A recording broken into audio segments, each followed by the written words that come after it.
Hello दोस्तों, आज class में आपका स्वागत है।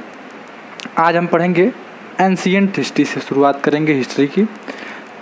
जैसा कि आपने थंबनेल में देखा होगा कि मैंने बताया है कि हम किस चीज़ की तैयारी करने आए हैं, यूपीएससी की। एक बड़ा सपना लेकर जिसे हकीकत में बदलना चाहते हैं हम। तो हकीकत बदलने के लिए बहुत ज़्यादा आपको मेहनत करनी होगी, मेरे साथ चलना होगा, तभी उस हकीकत के पास भी हम पहुंच पाएंगे जिसका सपना लेके आप पढ़ने आए हैं। और यदि आप सामान्य में भी हिस्ट्री पढ़ना चाहते हैं तो भी आपका स्वागत है। हम क्या पढ़ेंगे, हिस्ट्री से शुरुआत करेंगे। देखिए, कुछ लोग बताया गया होगा आपको हमेशा से, जब से आप यूपीएससी के बारे में सोचा होगा, तब से जब सर्च किया होगा कि क्या क्या हमें पढ़ना है, तो सभी लोग बताते हैं कि 6 to 12 हिंदी, इंग्लिश बेस मजबूत कीजिए, हिंदी मजबूत कीजिए, अपनी हिस्ट्री तैयार कीजिए, ज्योग्राफी तैयार कीजिए, साइंस तैयार कीजिए, इकोनॉमी तैयार कीजिए, पॉलिटी तैयार कीजिए, ये सब कहा गया होगा। और सबसे पहले आपको यही बताया गया होगा कि आप पढ़ें NCERT, वो भी किसकी, 6 to 12।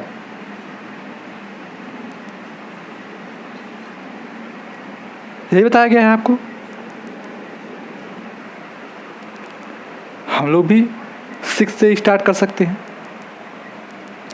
लेकिन देखिए जो 6 का वो लेवल है ना, उसको पढ़ने में मज़ा आएगा। अभी मैं आपको बता दूं, मुश्किल से 25 मिनट्स लगेंगे आपको 6 का चैप्टर हिस्ट्री का, जो 6 का क्लास है वो क्लियर करने में। बहुत ज़्यादा टाइम नहीं लगने वाला है। अभी मैं चालू करूँ तो मुश्किल से 15-20 मिनट 25 मिनट यही लगेगा, आपका 6 क्लियर हो जाएगा। क्योंकि मैंने जो टॉपिक्स बना रखा है, मैं आपके लिए एक अलग सी वीडियो बना दूंगा जिसमें लिखा रहेगा क्लास 6 NCERT, उसको पढ़ लीजिएगा, बहुत ही आसानी से आपको समझ में आ जाएगा। बुक आप पढ़िए, लेकिन आप अभी समझ पाते हैं या नहीं पाते मैं नहीं जान सकता हूँ। कमेंट बॉक्स में कमेंट कीजिए कि आपको क्या पता चल रहा है कि मुझे कौन से टॉपिक्स को इम्पोर्टेंट मानना है और कौन से टॉपिक्स को हमको पढ़ना है, कौन से टॉपिक्स को हमें याद करना है। ये इम्पोर्टेंट होता है, क्योंकि अब आप क्लास 1 की ही बुक ले लीजिए तो भी कुछ ना कुछ तो इम्पोर्टेंट है। लेकिन यूपीएससी के लिए क्या इम्पोर्टेंट है, ये आवश्यकता रहती है कि हमें ये खोजना पड़ता है कि यूपीएससी क्या चाहता है हमसे, क्या तैयार कराना चाहता है, क्या बनाना चाहता है यूपीएससी हमें। ठीक है, तो यूपीएससी में मेनली मैंने 110 टॉपिक्स लिए हैं। वो आपको लगेगा कि अगर कठिन है तो बताइएगा, सबसे आसान है और सबसे कठिन पॉइंट मैंने भी ढूंढ के लाया है उन 110 पॉइंट्स में। मैं चाहता तो आज ही स्टार्ट कर सकता था, लेकिन मैं जो स्टार्ट करना चाहता हूँ ना, वो किसी क्लास का नहीं होगा, वो लेसन 1 नहीं होगा, वो क्लास 1 होगा, वो क्लास 2 होगा। क्लास 1 से आपकी शुरुआत होगी। और देखिए कितने क्लास लेने पड़ते हैं हमें आपको हिस्ट्री क्लियर कराने में, क्योंकि हमें सिर्फ एक गांव का या एक ज़िले का, एक शहर का नहीं, हमें अपने पूरे भारत देश का और साथ ही साथ हमें विश्व के उन सभी ऐतिहासिक चीज़ों को वर्णन करना होगा जो यूपीएससी की दृष्टि से आवश्यक है। इसलिए हमें थोड़ी दूरी तय करनी पड़ेगी। तो हम इसलिए ये, जैसे कि आप 6 में पढ़ते हैं ना, तो 6 में शुरुआत भी होता है एंशिएंट से और मॉडर्न तक पहुंच जाते हैं हम। मुश्किल से 6 देखे होंगे तो एंशिएंट, 7th मेडाइवल और 8 मॉडर्न ख़त्म। 9 से अलग आ गया, 9th में आपका विश्व आ गया, वर्ल्ड की हिस्ट्री। और 10th में आपका विश्व युद्ध और ऐतिहासिक चीज़ें हमारी बताई गई हैं। 11 से शुरू होता है आपका एंशिएंट हिस्ट्री, मेडाइवल हिस्ट्री और मॉडर्न हिस्ट्री। एंशिएंट मतलब प्राचीन इतिहास, प्राचीन भारत का इतिहास, मध्यकालीन भारत का इतिहास और आधुनिक कालीन इतिहास। लेकिन हम शुरू करते हैं क्लास 1, किसका, हिस्ट्री। हम यहाँ पे ये नहीं लिख रहे हैं कि वो एंशिएंट की बात शुरू की है, या मेडाइवल की बात शुरू की है या मॉडर्न की, लेकिन हम जानते हैं कि जब भी हम अपने बेस को उठाते हैं तो बेस ही उठाते हैं। तो हम बेस क्या होगा, हमारा बेस हमारा है एंशिएंट हिस्ट्री, क्या, प्राचीन इतिहास। हमारा बेस क्या होगा, प्राचीन इतिहास। तो हम ये पहले जानें कि कोई भी सब्जेक्ट पढ़ते हैं, कोई भी सब्जेक्ट पढ़ने जाने से पहले सबसे पहले आदमी ये नहीं पूछता है, कोई भी सामने खड़ा हो, आप मतलब इंटरव्यू की बात नहीं कर रहा हूँ, एक सामान्य व्यक्ति भी आपसे सबसे पहले क्या पूछता है, जिस सब्जेक्ट के बारे में आप पढ़ रहे होते हैं सबसे पहले वो ये पूछता है, what is the father of the subject, इसके पिता कौन है। तो हम जानते हैं कि हमारे इतिहास के जो पिता हैं, फादर ऑफ हिस्ट्री कौन है, कौन है फादर ऑफ हिस्ट्री,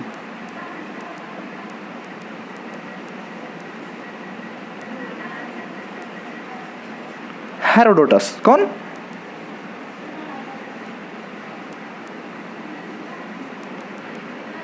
हिंदी में लिखी तो Herodotus. History Herodotus, history Herodotus. मैं आपको ऐसी ऐसी पॉइंट बताते चलूँगा जिससे आपको याद करने में भी आसानी होगी और आपका तैयार होता चलेगा। मैं बहुत बड़ा वीडियो भी नहीं लंबा खींचूँगा जिससे कि आपको एक ही वीडियो में आपको उबन सी महसूस होने लगे, क्योंकि हिस्ट्री जो सब्जेक्ट होता है ना भैया, बहुत उबन होता है। आपको अगर कह दिया जाए कोई सिंपल कहानी पढ़ने के लिए पढ़ लेंगे, आपको न्यूज़पेपर पढ़ने के लिए कहा जाए पढ़ लेंगे, कोई भी स्टोरी हो, कोई भी गाथा हो, कोई भी, अभी आपको मूवी दे दी जाए 3-3 घंटे की मूवी देख लेंगे, लेकिन आपको 20 मिनट की हिस्ट्री की वीडियो देखनी हो नहीं देख पाएंगे। एक माइंडसेट है या उबन सी महसूस होती है, आपको पढ़ने में समझ में आ जाता होगा। बात यह है ना कि यहाँ पे हम लोग को ये पॉइंट याद करना पड़ता है, ईयर्स, किस ईयर्स में ये घटनाएँ घटी। आप सामान्य कहानी पढ़ती हैं तो क्या आपको ये देखना होता है, कौन पूछने आता है कि इस कहानी में किस सन में क्या होने वाला है, नहीं पूछता कोई। लेकिन इसमें हर पॉइंट में पूछता है कि इनका इतिहास कब से कब तक रहा, इनका इतिहास कब से कब। अच्छा, ये जानना आवश्यक है कि इनका इतिहास, क्या हिस्ट्री इसीलिए बनी है कि हम ये जानें कि इनका इतिहास कब से कब तक रहा, नहीं। इतिहास हमारा ये नहीं बताता कि इनका शासनकाल कब से कब तक रहा।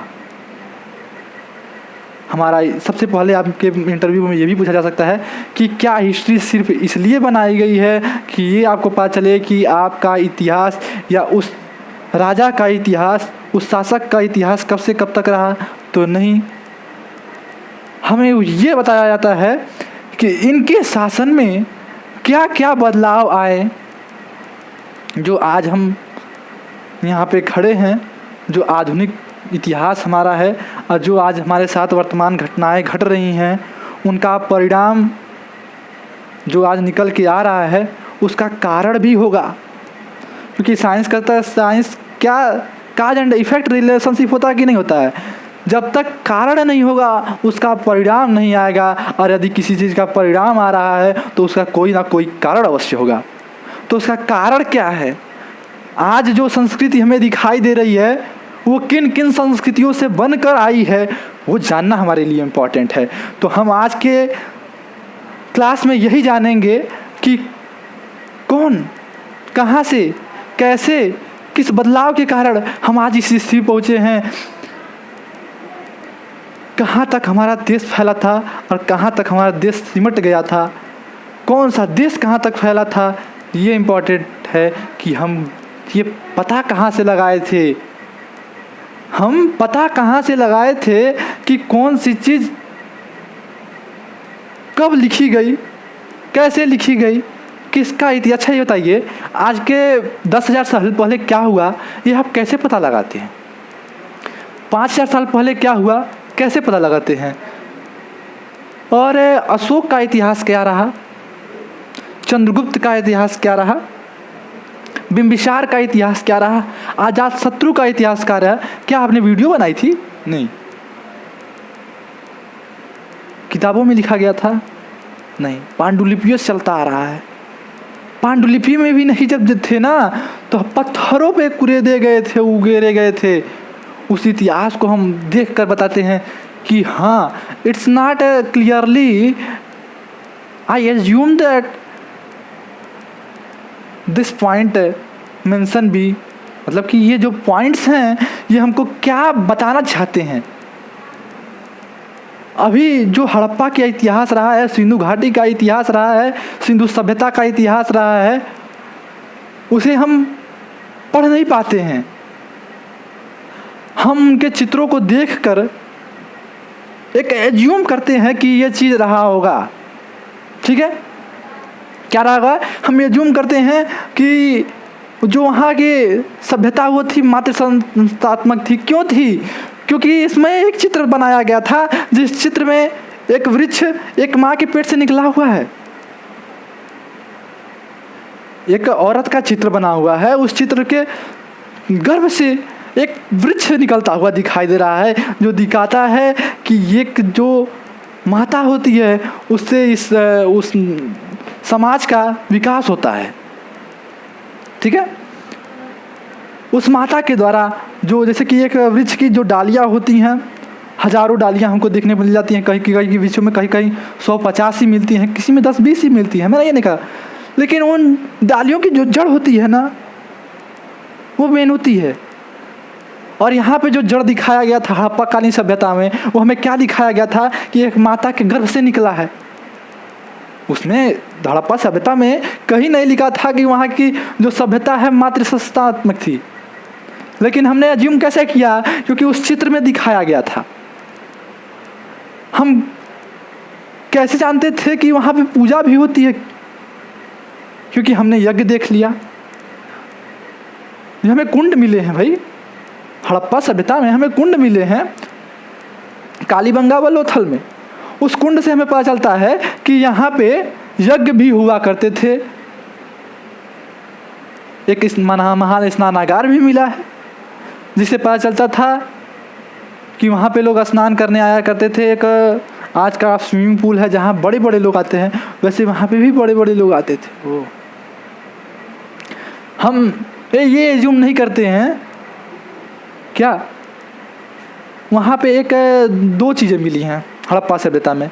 मैं आज का क्लास सिर्फ पॉइंट देता रहूँगा, कल के जो वीडियो होगी, अगली वीडियो होगी, उसमें बेहतर चीज़ आपको शुरुआत से बताई जाएगी। अभी मैं पॉइंट्स में बताता चलूँगा। पहले हम समझें कि इतिहास मुझे क्या बताना चाहता है। पहले ये तो समझें कि इतिहास क्या बताना चाहता है, क्यों हम पढ़ना चाहते हैं इतिहास, क्यों हमसे लोग पूछते हैं इतिहास, ये इम्पोर्टेंट है ना। तो मैं किस टॉपिक पे था कि वहाँ पे हमें 2 प्रकार के स्थल मिले हैं जहाँ पे लोग निवास करते थे। एक ऊंचाई के स्थान पे था जिसे नगर दुर्ग हम लोग कहते थे। क्या कहते थे? नगर दुर्ग। और जो नीचे के स्थान पे रहता था उसे हम कहते थे निचला नगर। क्या हड़प्पा सभ्यता के लोगों ने आपको बताया कि नगर दुर्ग पे राजा रहते थे और निचले नगर में कौन रहता था? सामान्य निवासी रहते थे। ये आपको किसने बता दिया भैया? लिखा था कहीं? लिखा था तो क्या आपने पढ़ पाया? नहीं, हमने एज्यूम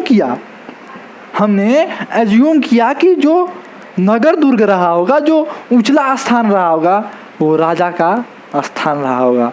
वहाँ पे महल बने होंगे, वहाँ पे बाढ़ आने की समस्या ना हो, इसलिए राजाओं ने नगर ऊंचे बनवाए और निचला नगर सामान्य लोगों के लिए रहा।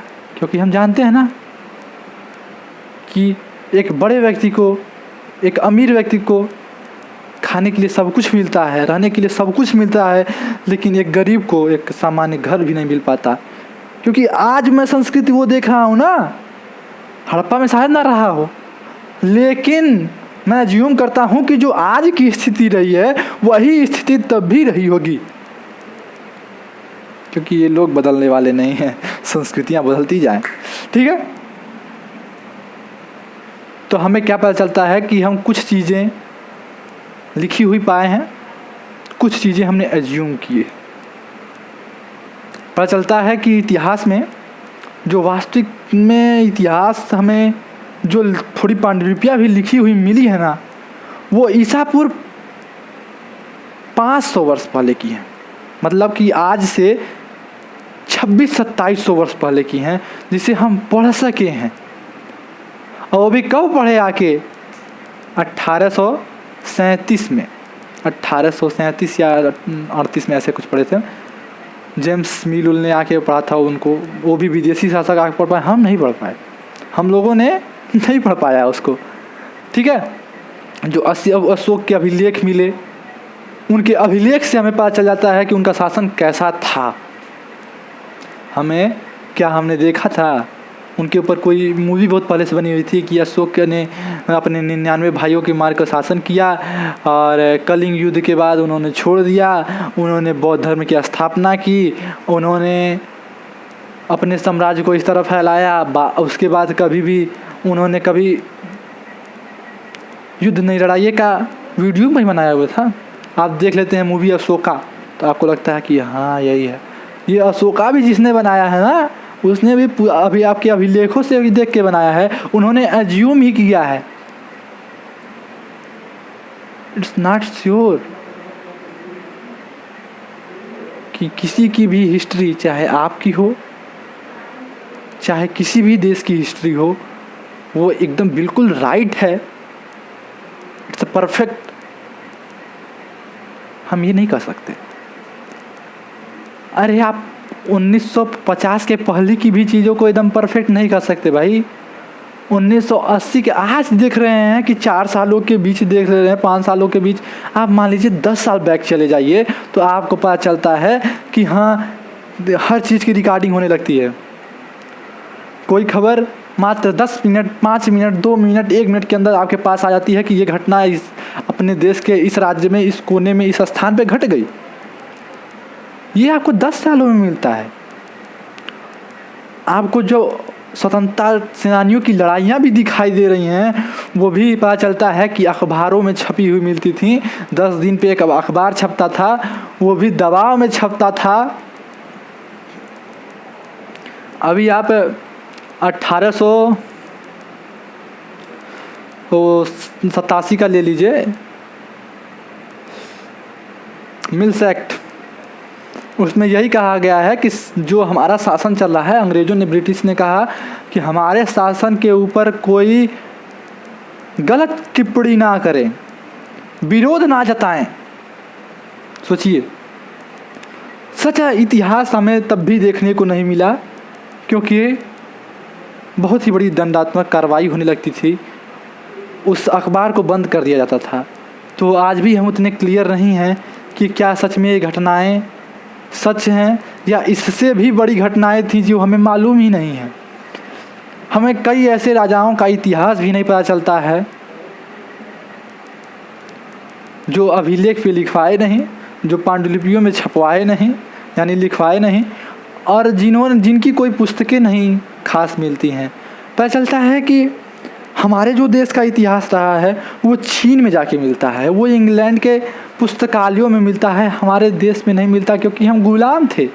कुछ समय के लिए हम जब गुलाम बने तो हमारी आर्थिक स्थिति कुछ बहुत ख़राब ही चली गई थी।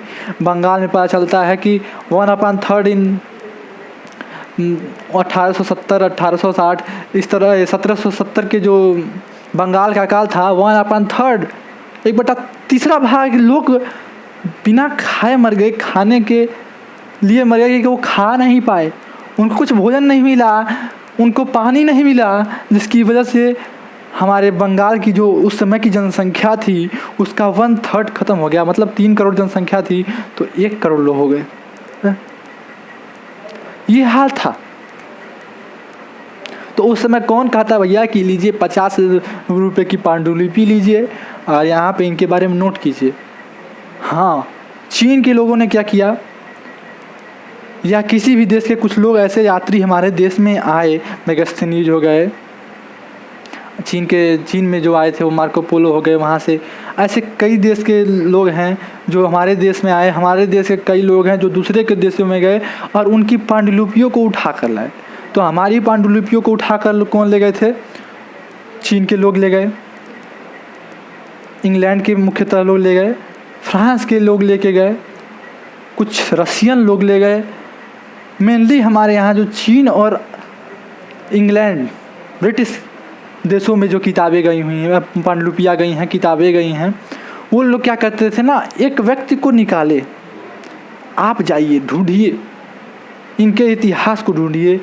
क्यों ढूंढिए? उनको आवश्यकता नहीं थी कि आपके इतिहास को बताएं कि क्या हुआ था, वो ये जानना चाहते थे कि इनकी कमजोरियां क्या है, ये क्या गलतियां आज तक कर बैठे हैं, इनकी संस्कृति क्या है। क्योंकि जानते थे जब भी वो अपनी संस्कृति को लागू करना चाहते थे, हमारे देश के लोग, हमारे समाज के लोग उसे विरोध जताने लगते थे। तो वो लोग समझ गए थे कुछ समय के बाद कि अपनी संस्कृति थोड़ा लागू कीजिए, उनकी संस्कृति के अनुसार ही उनको कार्य कराइए।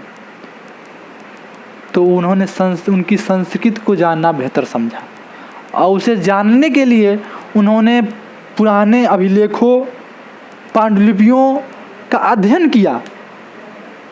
ठीक है, और अध्ययन में पता चला कि क्या हमें करना चाहिए, इन लोगों के साथ किस बर्ताव में पेश आना चाहिए, और उसका गहन अध्ययन उन्होंने किया। गहन अध्ययन करने के लिए जिन चीज़ों का उन्होंने प्रयोग किया था, वो आज लंदन की लाइब्रेरी में कुछ चीज़ें अभी भी मिली हैं। कुछ चीज़ें क्या, बहुत सी चीज़ें मिल जाएंगी आपको जो भारत में नहीं मिलती हैं। अरे हमारा जो पहला भारत अभिलेखागार था ना, वो 1920 के दशक में बनाया गया, उसके पहले तो था ही नहीं। तो इस तरह की स्थितियाँ रही हैं। हम आपको ये भी बताना चाहेंगे कि भौगोलिक पर्यावरण कैसा रहा। हमारा भौगोलिक पर्यावरण कैसा रहा। हम जानते हैं कि उत्तर में जो हमारा ये हिमालय है, वो एक पहाड़ है और 3 तरह से हम समुद्र से घिरे हुए हैं।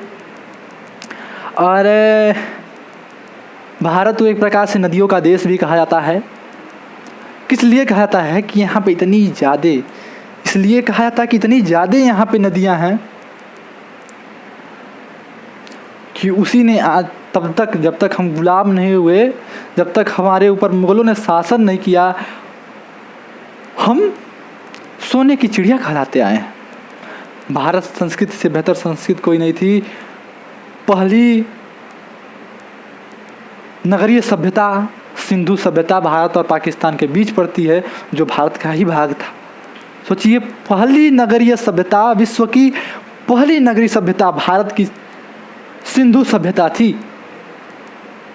हम बहुत पहले से ही विकास करते आए हैं। हमारे पास वो कलाएं हैं जो किसी के पास नहीं है। हमारे पास वो कलाएं हैं जो किसी के पास नहीं है। हम वो हनुमान जी हैं जिसको बल अपना याद नहीं रहता है।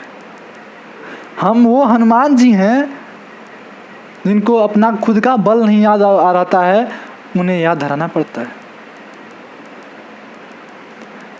अभी मैं किसी का भी उदाहरण ले लूँ, उतना शक्तिशाली कोई हुआ नहीं। अरे महान सिकंदर, अलेक्जेंडर जिसे आप कहते हैं, वो भी भारत आए ना, जिसको अशोक ने हराया था, चंद्रगुप्त मौर्य ने। मतलब कि सिचुएशन लास्ट ही चल रही थी। नंदवंश, धनानंद के समय में जब हमारे अलेक्जेंडर साहब आए, सिकंदर जी, महान सिकंदर, तो वो पोरस के राज्य को जीते। क्या पता जीते, क्लियर है आप जीते। वो हमें कहाँ से मिलता है? यूनानियों के यहाँ से मिलता है ना, मकदूनियाओं के यहाँ से इतिहास से पता चलता है कि यहाँ पे अलेक्जेंडर ने पोरस को हराया था। नहीं हो सकता है, इट्स एज्यूम। हम भी इसलिए मानते हैं क्योंकि हमारा इतिहास हमारे पास नहीं है। उनका थोड़ा सा इतिहास है तो बताते हैं कि हमने भारत में जाके भी जीता, लेकिन हमारे पास अपना इतिहास नहीं है। पोरस के राजाओं ने इतना खतरनाक युद्ध लड़ा था उनसे। पहली बार लड़ते ही उन्होंने, सिकंदर जब पहली बार भारत में आक्रमण पे आए ना, और दूसरा राजा था पोरस, जब वो लड़ने आए तो पहले बार में इतना बड़ा घमासान युद्ध हुआ और उसमें सिकंदर का सबसे शक्तिशाली घोड़ा मारा गया। हार नहीं माने, हार गए ऐसा माना जाता है, मैं नहीं मानता। हार गए लेकिन झुके नहीं।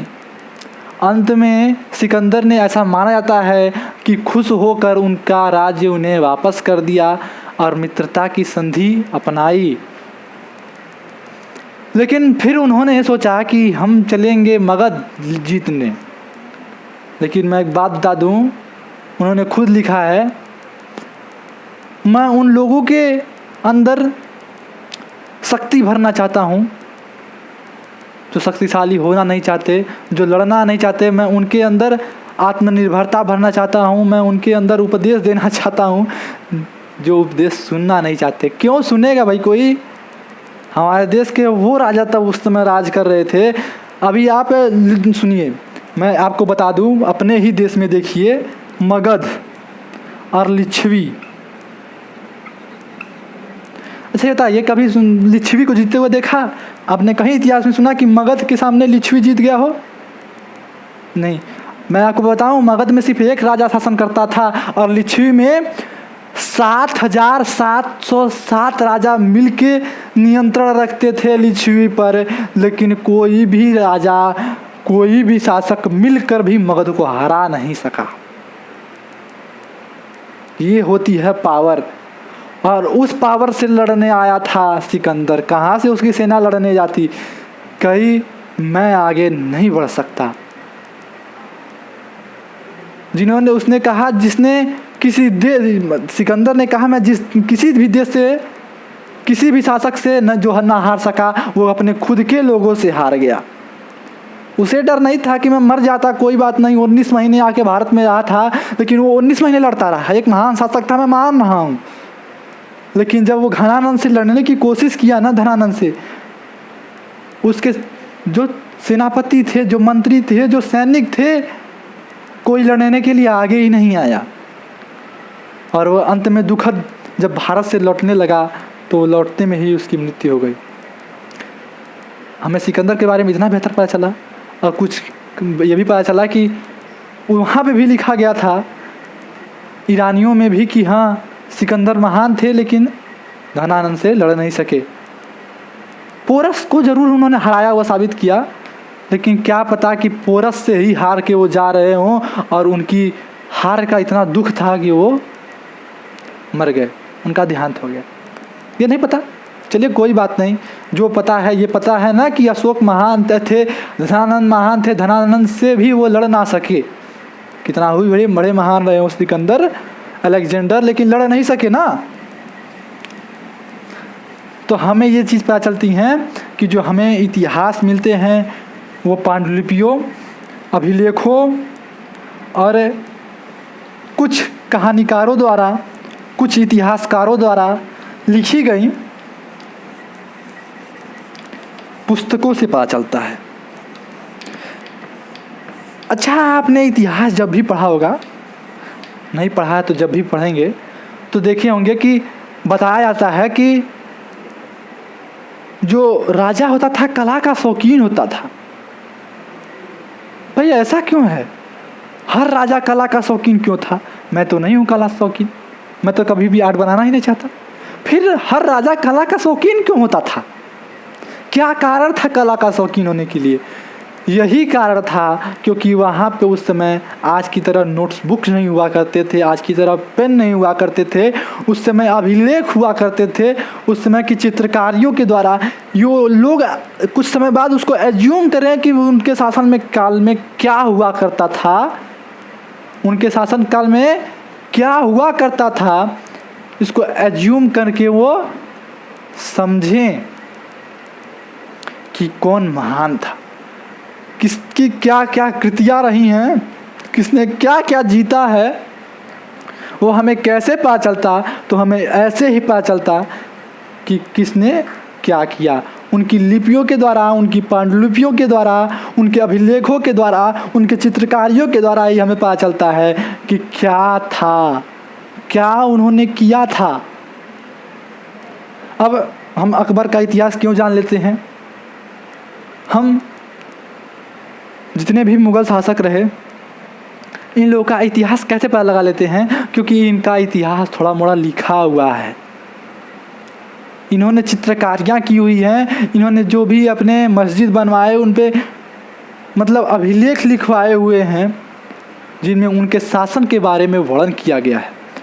उसके द्वारा इसीलिए हमको इतिहास में अधिकतर जो बड़ी मार्जिन में जो जानकारी मिलती है वो हमें 8वीं-9वीं शताब्दी के बाद ही मुख्यतः मिलती है।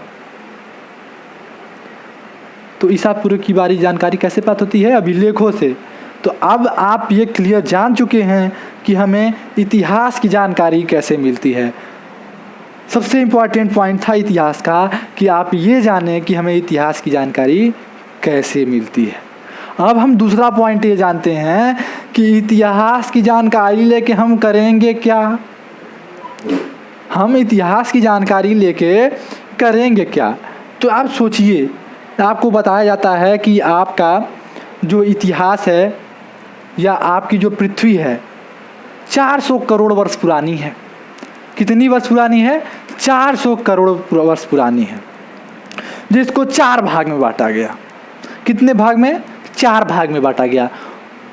3 भाग 4 भाग ये सुनने से पहले अगर आपको आपके पृथ्वी के बारे में जानना हो, अपनी आकाशगंगाओं के बारे में जानना हो, अपने ब्रह्मांड के बारे में जानना हो, यानी यूनिवर्स के बारे में जानना हो, मैं आपको सिंपल में यहाँ बता दूँ कि जो आपकी आकाशगंगा है मिल्की वे दूध में खला, ठीक है। तो आपको कहाँ पढ़ना होगा? मेरी एक जो मैं वीडियो देख रहा हूँ आपके नीचे जब स्लैश करते हुए जाएंगे तो आपको जियोग्राफी की बुक मिलेगी, जिसमें जियोग्राफी की वीडियोज़ मिलेंगी 3-4, जिसमें मैंने इंपॉर्टेंट सभी बताया है, बहुत ज़्यादा कुछ नहीं बताया है। यूपीएससी की तैयारी के लिए मैं 4 वीडियो भी बना कर रखा हुआ हूँ। वहाँ पे आप देख सकते हैं कि कैसा ब्रह्मांड रहा, कितने वर्ष पुराना है, सूर्य किसका चक्कर लगाता है, पृथ्वी किसकी चक्कर लगाती है। तो ये आपका जियोग्राफी हो गया। मैं यहाँ बता दूँ कि 400 करोड़ वर्ष पुराना ये ब्रह्मांड का जो हमारा पृथ्वी है ये 400 करोड़ वर्ष पुरानी है। और इसकी 4 अवस्थाएं हैं। 4 अवस्थाओं में मैं चौथी अवस्थाओं के बारे में हमको जानकारी मिलती है, जिसे हम क्वार्टरनी के नाम से जानते हैं। चौथी अवस्था क्या है? क्वार्टरनी है। और क्वार्टरनी को 2 भागों में बांटा गया है। वो भाग कौन कौन से हैं? तो भाग हैं अति नूतन और अद्यतन, प्लाईस्टोन एंड होलोसीन। क्या हैं? 2 हैं, प्लाईस्टोन और होलोसीन हैं, ठीक है। तो ये प्लाईस्टोन और होलोसीन में प्लाईस्टोन से हमारी शुरुआत होती है लाइफ की, जिसमें हम लोग इतिहास के बारे में थोड़ी सी जानकारी मिलती है। जहाँ से लोगों का जीवन आरंभ हुआ था, जहाँ से क्या हुआ था? लोगों का जीवन आरंभ हुआ था, जहाँ से मानव सभ्यता की विकास की अवस्थाएं हमें देखने को मिलती हैं, ठीक है। तो जो पूरा पाषाण काल रहा है, हम ये जानते हैं कि हम ये इनको 3 काल में बांटते हुए हैं। पहला पूरा पाषाण काल, मध्य पाषाण काल और नव पाषाण काल। पूरा पाषाण काल को हम इंग्लिश में बोलते हैं पेलियालिथिक, मध्य पाषाण को बोलते हैं मेसोलिथिक और नव पाषाण को नियोलिथिक। अच्छा, यहाँ पे आप देखे होंगे पूरा पाषाण काल में एक जगह और भी लिखा जाता है खाद्य संग्राहक, ठीक है। मध्य के पाषाण काल में लिखा जाता है पशुपालक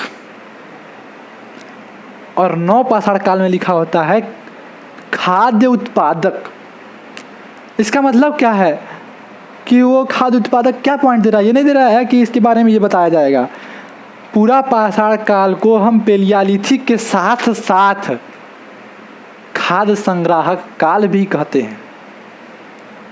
मध्य पाषाण काल को हम मिसोलिथिक के साथ साथ पशुचारक काल भी कहते हैं और नव पाषाण काल को हम खाद्य उत्पादक काल, नियोलिथिक और खाद्य उत्पादक काल भी कहते हैं। तो यहाँ तक आप क्लियर हुए। तो पूरा पाषाण काल कब से कब तक रहा, इसका सस्पेंस बना रहता है क्योंकि क्लियरिटी नहीं है। लेकिन एक एज्यूम किया जाता है कि यहाँ से यहाँ तक का जो शासन काल रहा है या ये जो काल रहा ये पूरा पाषाण काल है, ये मध्य पाषाण काल है और ये नव पाषाण काल है। तो हम ये जाने कि पूरा पाषाण काल है जो अति नूतन से बना हुआ है प्लाईस्टोन से। प्लाईस्टोन का पहला जो काल था वो है पूरा पाषाण काल। पूरा पाषाण काल मतलब पाषाण मतलब पत्थर, पाषाण मतलब पत्थर। ये क्या हमें शब्द प्रदर्शित कर रहे हैं? काल मतलब वह अवधि जहाँ पत्थर की चीज़ें दिखाई देती थी, पत्थर का प्रयोग किया जाता था, उसमें कोई और चीज़ की हथियारें नहीं बल्कि हमें पत्थर के हथियारें मिलते हैं। किसके हथियार मिलते हैं हमको? पत्थर के हथियार मिलते हैं।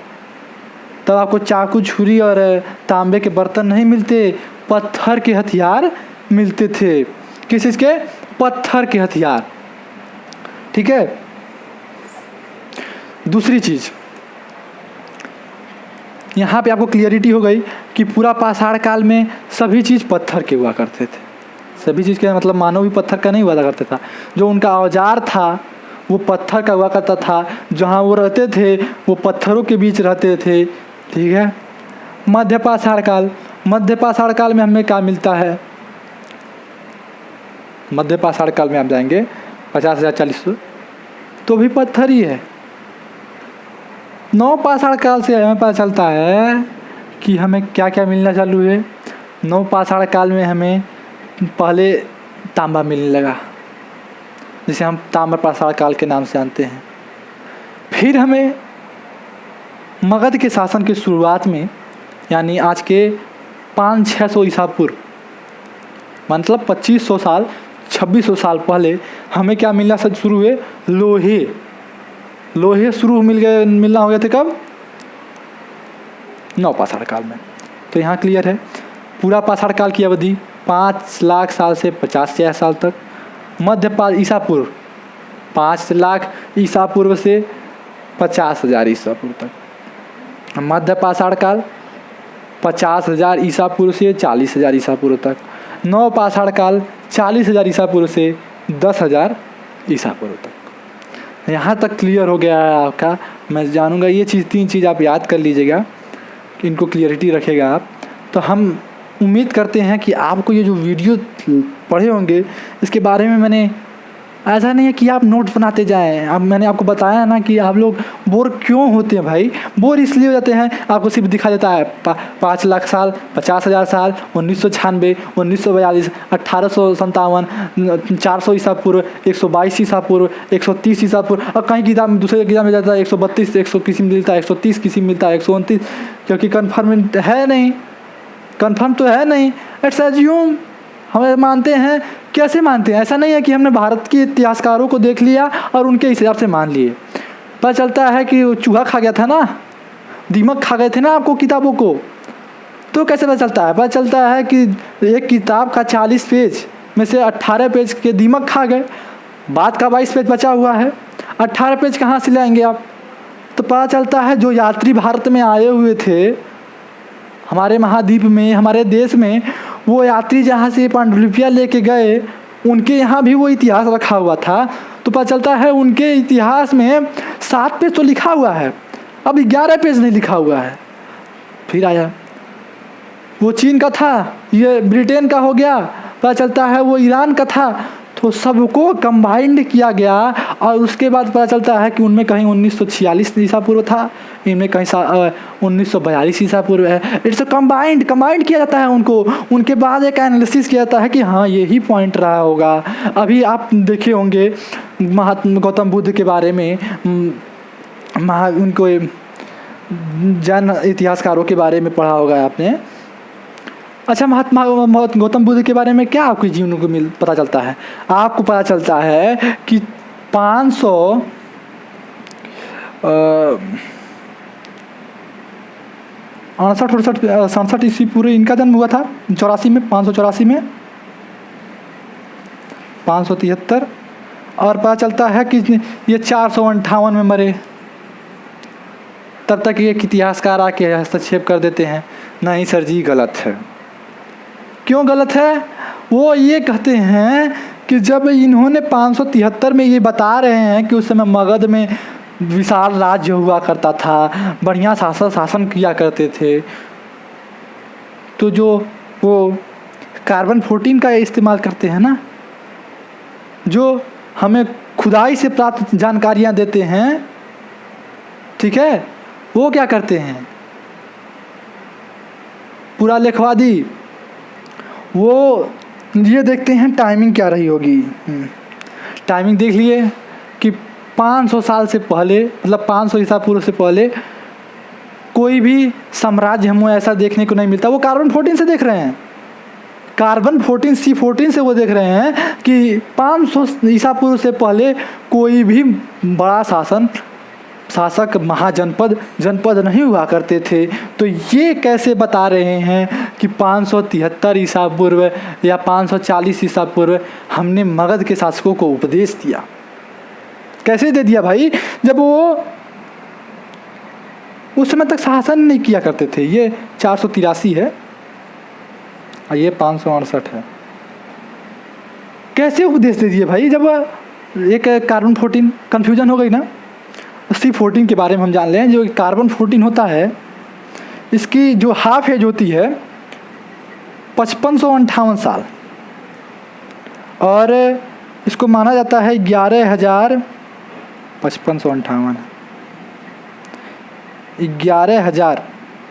11,116 11,016।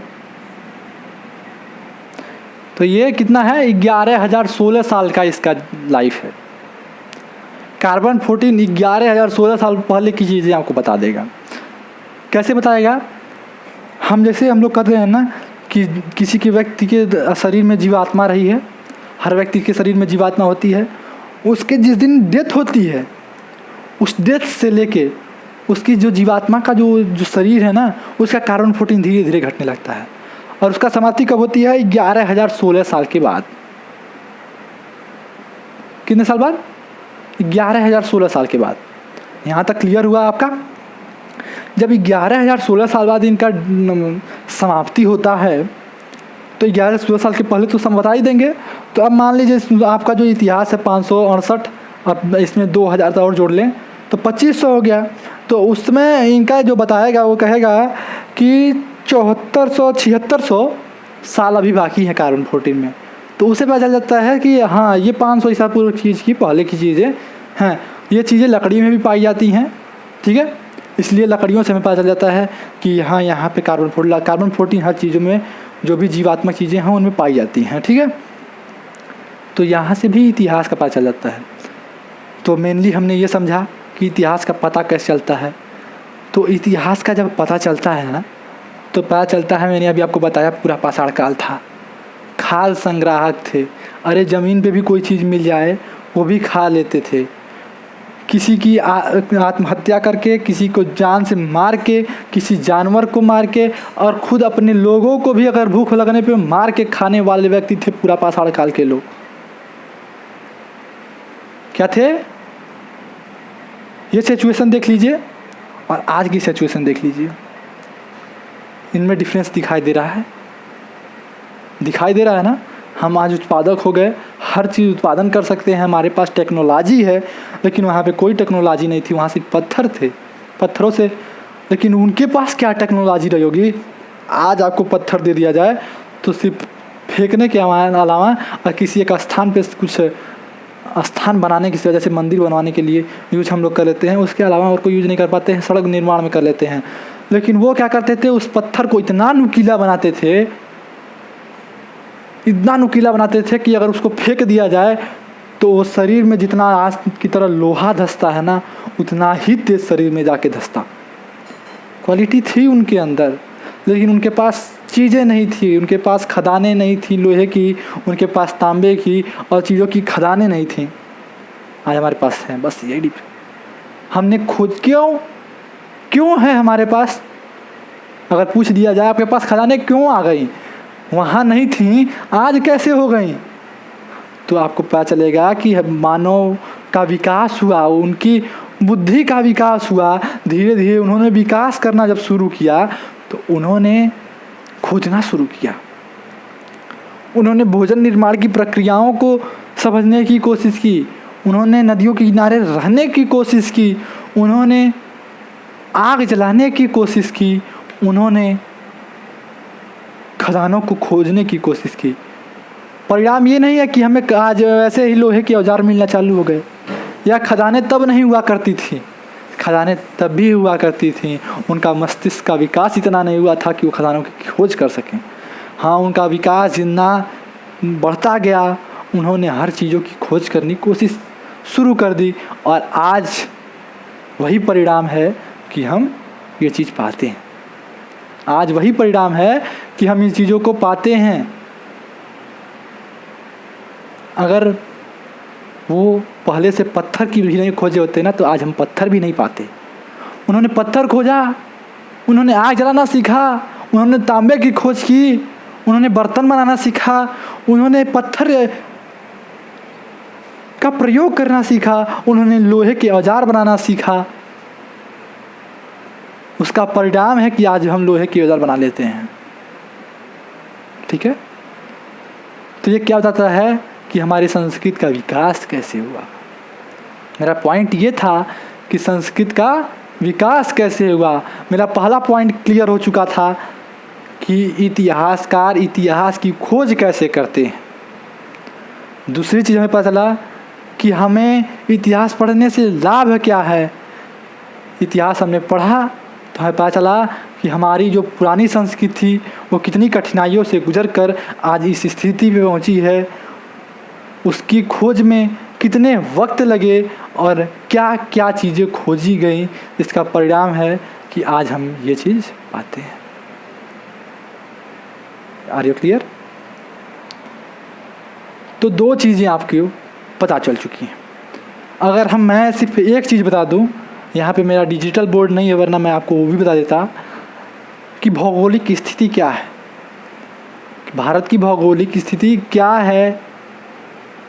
अगर आप वो जान लेंगे तो आपको पता चल जाएगा, जब मैं पढ़ाऊँगा मगध कहाँ था, जिसे आज हम राजगीर पटना बिहार कहते हैं, आपका लिच्छवी कुल कहाँ था, आपका कन्नौज कहाँ था, आपका लोथल कहाँ था, कश्मीर के पास के इलाके कहाँ थे।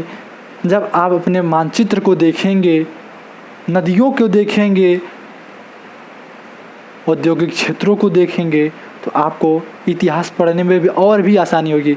जब हम आपको ये बताते हैं कि मगध का क्षेत्र इतना विशाल था, मगध के राजगीर में या मगध के पाटलिपुत्र में, यहाँ पे सोन, गंडक और गंगा नदियों के बीच में बैठा, और ये क्षेत्र जिसके बीच में जो बैठा हुआ था उसका नाम हम आज का पटना और पहले का पाटलिपुत्र मानते हैं, तो आप कन्फ्यूज हो, ये क्या है, कहाँ से ये नदियाँ कौन से जुड़ी हुई हैं भाई, नहीं पता चलता। जब तक आप ये नहीं जानेंगे कि कौन सी नदियाँ कहाँ से जुड़ी हुई थीं, कहाँ जाके समाप्त होती हैं, और हमारे देश में कितनी नदियाँ हैं और उनका क्षेत्र कहाँ से कहाँ तक है, तब तक इतिहास समझाने में थोड़ी कठिनाई हमें होगी। लेकिन मैं पूरी कोशिश करूँगा कि आपको इतिहास के वो बेहतरीन नॉलेज दे सकूँ, जिससे आप जिस सपने को देख रहे हैं उसे साकार कर सके। धन्यवाद। आज का जो आपका लेसन यानी क्लास 1 रहा है वो मैं समाप्त करता हूं। मैं अपनी वाणी को विराम देता हूं। मिलूंगा आपसे अगली क्लास में। तब तक आपके लिए इंतज़ार कीजिए। इस वीडियो को देखिए, लाइक कीजिए, और उन सभी बच्चों को जो इस सपने को देख रहे हैं उनको साकार कराने के लिए इस वीडियो को उनके पास शेयर कीजिए, और मेरे पास कमेंट कीजिए कि आपको क्या पसंद आया, क्या आपको नहीं समझ में आया, क्या आपको समझ में आया। ये जानना हमारे लिए आवश्यक है कि हम जिन बच्चों को समझाने की कोशिश कर रहे हैं वो समझ पा रहे हैं या नहीं पा रहे हैं। और मेनली एक पॉइंट अवश्य ज़रूरी होता है कि आप मान लीजिए आज वीडियो को देखे, लाइक भी कर दिए, कमेंट भी कर दिए और चले गए, छोड़ दिए लाइक वीडियो को। 20 दिन बाद आया कि चलते हैं सर का नया वीडियो देखें, तो आपको नहीं मिल पाएगा। क्यों नहीं मिल पाता है? क्योंकि आपको ना मेरा चैनल का नाम याद रहता है और ना ही आप उस चैनल को सब्सक्राइब किए रहते हैं। तो सबसे इम्पॉर्टेंट पॉइंट होता है, सबसे इम्पॉर्टेंट चीज़ होती है कि जिस वीडियो को आप देख रहे हैं और आपको थोड़ी सी भी पसंद आती है तो उसको सब्सक्राइब करना ज़रूरी होता है। क्योंकि जब तक आप सब्सक्राइब नहीं करेंगे, मेरा चैनल प्रमोट नहीं करेगा, आपके पास वीडियो जा नहीं पाएंगी। तो सब्सक्राइब मैं इसलिए करवाना चाहता हूँ कि आपके पास वीडियो मेरे सबसे पहले पहुँच सके, और उसके लिए सब्सक्राइब के साथ साथ अगर आप बेल आइकन दबाना चाहते हैं, बेल आइकन से क्या होता है कि जब भी मैं वीडियो डालूंगा तो आपके पास वहाँ पे एक लाइन देगा जिसमें लिखा रहेगा Shri Ganesh classes make a video for you, या सबके लिए वीडियो बनी हुई है, आप देख सकते हैं इस वीडियो में क्या है। तो आपको जाके मेरे चैनल को बार बार खोलने की ज़रूरत नहीं होगी कि सर ने नया वीडियो डाला कि नहीं डाला, आप आसानी से उसको देख लेंगे। जो ही कम आपका नोटिफिकेशन आ जाएगा, आपके नोटिफिकेशन पे आ जाएगा। तो धन्यवाद, मिलेंगे आपसे अगली क्लास में। उसके पहले इस वीडियो को अच्छे से देखिए और इसके बारे में कोशिश कीजिए कि मैंने जो समझाने की कोशिश की आपको समझ में आ रहा है या नहीं आ रहा है, क्योंकि लिखना ज़रूरी नहीं है, समझना ज़रूरी है मेरे दोस्त। मिलेंगे आपसे अगली क्लास में, धन्यवाद।